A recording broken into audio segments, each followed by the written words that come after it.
याचना अब नहीं करेंगे, अब तोरण होगा। याचना अब नहीं करेंगे, अब तोरण होगा। संघर्ष बढ़ाओ नेताजी, भयंकर होगा।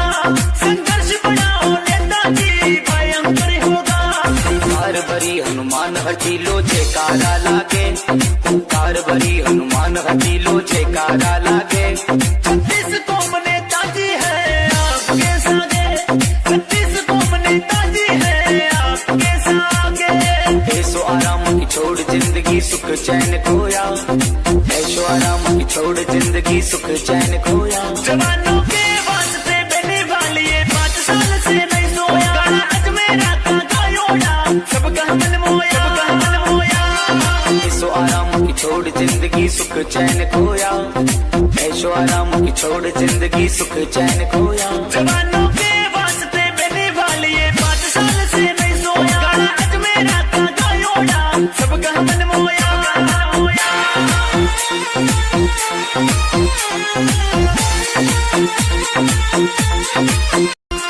याचना अब नहीं करेंगे, अब तोरण होगा।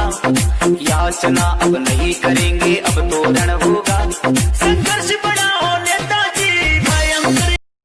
नमस्कार, मैं हूं नईम वारसी। आप देख रहे हैं एक्सप्रेस न्यूज। एक्सप्रेस न्यूज की टीम आज जनपद मिर्जापुर के विंध्याचल धाम में राजा मिश्रा के आवास पे आई हुई है। आज हम राजा मिश्रा से बात करते हैं उनके पुत्र राज मिश्रा के बारे में कि वो क्या कहना चाहते हैं, क्योंकि आने वाले समय में राजा मिश्रा के सारे कार्यभार राज मिश्रा द्वारा देखे जाएंगे। सर, स्वागत है आपका एक्सप्रेस न्यूज चैनल में। सबसे पहले हमारा आपसे यही सवाल है कि आप के सपुत्र राज मिश्रा जी राजनीति में जा रहे हैं, ऐसे में सबसे पहले आप क्या संदेश देना चाहेंगे? हम यही संदेश देना चाह रहे हैं, माँ भगवती का इच्छा था, माँ विंध्यवासिनी का, उनका आदेश हुआ, ये जा रहे हैं। हम लोगों को अच्छा लग रहा है और नगरवासी को भी अच्छा लग रहा है कि हाँ, कम से कम इनके लड़के इस रास्ते पे जा रहे हैं कि जो जन सेवा कर सकें, जन लोगों का सेवा करके। और माननीय अखिलेश जी का मैं हृदय से बधाई देता हूँ कि उन्होंने इनको बुलाया और बुलाकर इनको पार्टी का जो ज्वाइन कराए। आप तो इनके पिताजी हैं, इनके बारे में कहा जाता है कि आने वाले समय में, या अभी से मान लें कि अब जो भी आपके कार्यभार हैं, जो भी आपके सब कुछ कारोबार हैं, तो अब तो भविष्य में यही देखेंगे। तो माँ विंध्यवासिनी के धाम में आप इनको किस तरह से आशीर्वाद दे रहे हैं बाकी कामों के लिए? तो मैं आशीर्वाद दे रहा हूँ कि पूरे नगरवासी की तरफ से, अपनी तरफ से, कि माँ भगवती इनको खूब आगे बढ़ावे और पिता का जश करें। समाजवादी पार्टी को ज्वाइन कराया है आपने इनको। बहुत सारी पार्टियां हैं इस समय प्रदेश के अंदर, क्या आपने देखा था समाजवादी में? समाजवादी का विचार अच्छा लगा, इसलिए समाजवादी में इनको कहिए और हमारा आशीर्वाद था कि जाने के लिए कि जाएँ, सपा ज्वाइन करें। और सपा का जो विचारधारा है हमसे बहुत अच्छा, हम लोग सेकुलर से हमेशा जुटे रहे और आज भी जुटे हुए हैं, तो इसलिए सपा में भी गए। माँ भगवती का इच्छा था, हम लोगों का आशीर्वाद था कि नहीं, आप सपा में ज्वाइन करिए। राजनीति की अगर बात करें तो आपके पिछले बैकग्राउंड देखें अगर, तो राजनीति में आप लोग कभी प्रवेश नहीं किए, किसी पार्टी से नहीं जुड़े थे।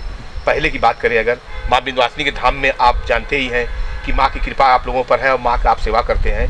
तो सपा को कैसे ज्वाइन किया और इनका जो संदेश जाएगा लोगों में, सपना अपना बता दीजिए कि क्या सपना है इनके लिए आपका? अभी हमारा सपना यही है, माँ भगवती का आदेश है कि अच्छा करे, जनता की सेवा करे और जनप्रतिनिधि के रूप में सबके सामने रहे। और हम तो हर पार्टी हमारा स्वागत करता था, हम हर पार्टी का स्वागत करते थे, हमसे हर पार्टी आज भी जुटी हुई है और हम इनको चाहते हैं माँ भगवती के आशीर्वाद से ही आगे बढ़ें। जैसा कि आपने देखा सुना भी कि अपने पुत्र के लिए ये माँ विंध्यवासिनी जो कामना कर रहे हैं भविष्य के लिए, उसी के क्रम में अब हम उनके पुत्र राज मिश्रा से बात करेंगे कि वो क्या कहना चाहते हैं, उनकी क्या धैर्य है नगरवासियों के लिए। अब हम बात करेंगे विंध्याचल के राज मिश्रा से, जो कि इस समय हमारे साथ मौजूद हैं, और उनसे ही जानेंगे कि राजनीति का जो स्तर इनका बढ़ रहा है, जिस तरह से इनको जनता पसंद कर रही है, अब सबसे पहला सवाल आपसे मेरा यही है कि अभी आपके पिताजी से मेरी बात हुई है, पिताजी ने यही बोला है कि माँ विंध्यवासिनी से मैं ये प्रार्थना कर रहा हूँ कि आप आगे बढ़ें। तो सबसे पहला क्वेश्चन ये है कि पिताजी के कारोबार को भी आपको संभालना है और राजनीति भी देखना है, किस तरह से देखेंगे आप? सर्वप्रथम आपके चैनल के माध्यम से आपको बहुत बहुत धन्यवाद देना चाहूँगा, जो कि आपने समय निकाल के मुझे समय दिया और आपके हर सवालों का भी जवाब दूंगा। आपने पूछा कि आप राजनीति को किस तरीके से डील करेंगे अपने आगे के कार्यभार को देखते हुए। जी हाँ, कार्यभार भी चलता रहा है, शुरू से चलता रहा है, आज भी चल रहा है। जिस तरीके से बच्चे पढ़ाई लिखाई करते हैं उसके साथ साथ में समय निकालते हैं खेल कूद के लिए, उसी आधार पे मैं अपने कार्यों को भी देखूंगा और कार्यों के साथ साथ में राजनीति की जो माननीय श्री अखिलेश भैया जी के द्वारा मुझे जिम्मेदारियां दी गई हैं, उस जिम्मेदारियों पे भी खरा उतरूंगा। देखिए, जहाँ तक आपके कारोबार और राजनीति की बात होती है तो उस स्तर पे आपने बता दिया है कि हम समय निकाल के राजनीति भी करेंगे, लेकिन राजनीति में आने के बाद पूरा समय आप जनता को दे रहे हैं। इस समय जनता में चर्चा भी है इस बात की कि आप हर कार्यक्रम में जाते हैं। तो अखिलेश जी से सूत्रों के हवाले से जो खबर आई है कि आप 2 बार 3 बार मिल चुके हैं, अभी हाल में मिल के आए हैं, सबसे पहला क्वेश्चन यही है, क्या दिशा निर्देश मिला है इस चुनावी माहौल में आपको? दिशा निर्देश भैया का यही मुझे प्राप्त हुआ कि आप जनता के बीच में जाएं, कार्यकर्ताओं के बीच में जाएं, कार्यकर्ताओं को मजबूत करें, जन चौपाल लगाएं, जनता के बीच में जो इस समय रूपरेखा चल रहा है उस रूपरेखा को जन जन तक पहुंचाने का कार्य करें। मुझे उम्मीद है कि मैं इसमें एक सफल व्यक्ति के रूप में रहूंगा। सफल व्यक्ति के रूप में रहेंगे ये तो आपने बता दिया, लेकिन जनता के बीच में जो समस्याएं देखी जाती हैं उसके निस्तारण के लिए आप गांव, देहात, शहर के लिए क्या योजनाएं हैं आपकी?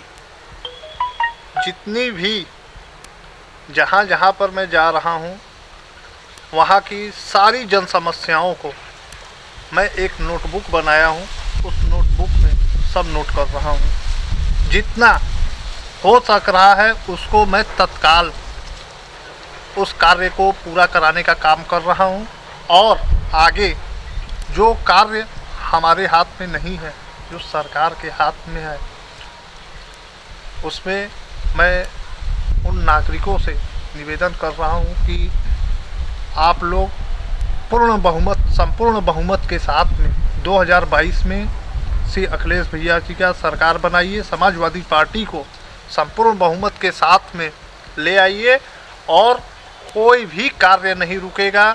किसी भी तरीके का जन जन तक जो लाभ नहीं पहुंच पा रहा है वो लाभ समाजवादी सरकार पहुंचाने का कार्य करेगी। सबसे अंतिम और अहम सवाल, अगर आपकी सरकार 2022 में बनती है तो मुख्य बिंदु 2 या 3 आप बता दीजिए कि हम इसी बिंदु पर काम करेंगे जिससे जनता खुश हो। प्रमुख बिंदुओं पे हमारा आपने बताया कि 2, 4, 6 बिंदुओं पे हम बात करते हैं, जिसमें से 3 बिंदु मुख्य हैं। बिजली, सड़क, पानी। हम गांव-गांव में घूम रहे हैं, जन चौपाल लगा रहे हैं, वहाँ पे अधिकतर लोगों की समस्याएं मुझे यही मिल रही हैं।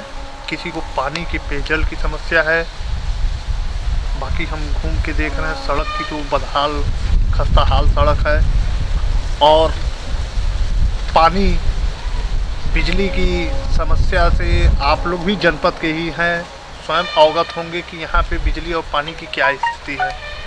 इस पे सरकार बनने पे मैं खरा उतरूँगा, लोगों तक इन 3 लाभों को लाभान्वित करवाऊँगा। दूसरा क्या है आपका? दूसरा, माँ विंध्यवासिनी मंदिर को जोड़ते हुए